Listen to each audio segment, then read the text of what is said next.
بسم اللہ الرحمن الرحیم۔ عزیز سامعین و اکرام، السلام علیکم ورحمۃ اللہ۔ عزیز ساتھیو، آج میں آپ کی خدمت میں شراب کے بارے میں اہم معلومات پیش کر رہا ہوں کہ جس کے بارے میں لوگوں کے مختلف خیالات، رائے اور مفروضے قائم کیے ہوئے ہیں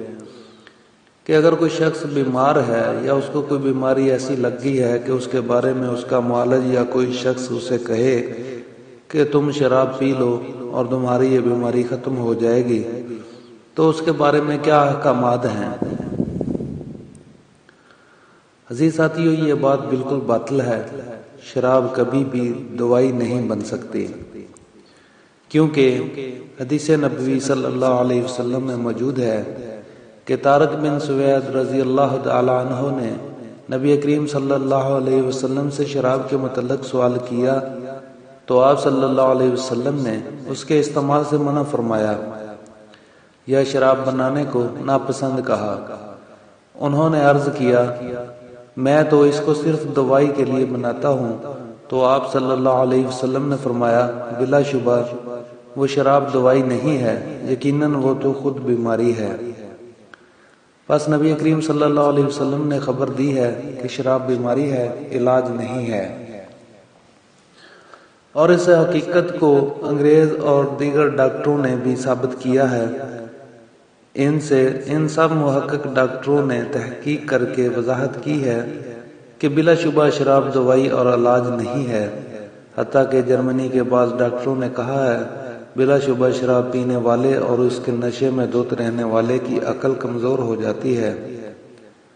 اور شراب پینے سے ضعف عقل اور پراگندہ خیال کی بیماری اس کی نسل میں بھی منتقل ہوتی ہے۔ لہذا ہر شخص کو نصیحت کی جاتی ہے کہ وہ صحت کی حفاظت کرتے ہوئے شراب پینے سے گریز کرے۔ ایسے ہی بعض فرانسیسی ڈاکٹروں کا کہنا ہے کہ بلا شبہ شراب پینے والے کے جسم کی ہیئت اور کیفیت اس طرح کی ہو جاتی ہے کہ وہ 40 سال کی عمر میں 60 سالہ دکھائی دیتا ہے، اس لیے کہ شراب اعصاب اور سوچ و فکر کو کمزور کرتی ہے اور جسم کو بہت زیادہ متاثر کرتی ہے۔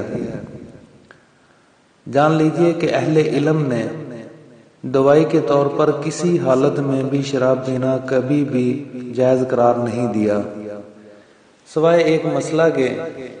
اور وہ ہے جب گلے میں لقمہ پھنس جائے اور بندے کو ڈر ہو کہ وہ اس سے مر جائے گا اور اس کے پاس شراب کے علاوہ پینے کی کوئی اور چیز بھی موجود نہ ہو، تو وہ پھنسے ہوئے لقمے کو حلق سے نیچے اتارنے کے لیے صرف ایک گھونٹ شراب پی سکتا ہے۔ اللہ تبارک و تعالی کا فرمان ہے سورۃ المائدہ آیت نمبر 90 اور 91 میں، اے لوگو جو ایمان لائے ہو، بات یہی ہے کہ شراب اور جوا اور شرک کے لیے نصب کردہ چیزیں اور فال کے تیر سراسر گندے ہیں، شیطان کے کام ہیں، سو اس سے بچو تاکہ تم فلاح پاؤ۔ شیطان تو یہی چاہتا ہے کہ شراب اور جوے کے ذریعے تمہارے درمیان دشمنی اور بغض ڈال دے اور تمہیں اللہ کے ذکر اور نماز سے روک دے، تو کیا تم باز آنے والے ہو؟ پس اللہ تبارک و تعالی نے کسی حالت میں بھی شراب پینا جائز اور مباح قرار نہیں دیا ہے، نہ ہی جسم میں خون پیدا کرنے کے لیے اور نہ ہی کسی اور غرض کے لیے، بلکہ شراب تو بذات خود ایک بیماری ہے، جیسا کہ نبی کریم صلی اللہ علیہ وسلم نے اس کے متعلق خبر دی ہے، اور طب جدید نے بھی اس حقیقت کو ثابت کر دیا ہے۔ السلام علیکم ورحمۃ اللہ۔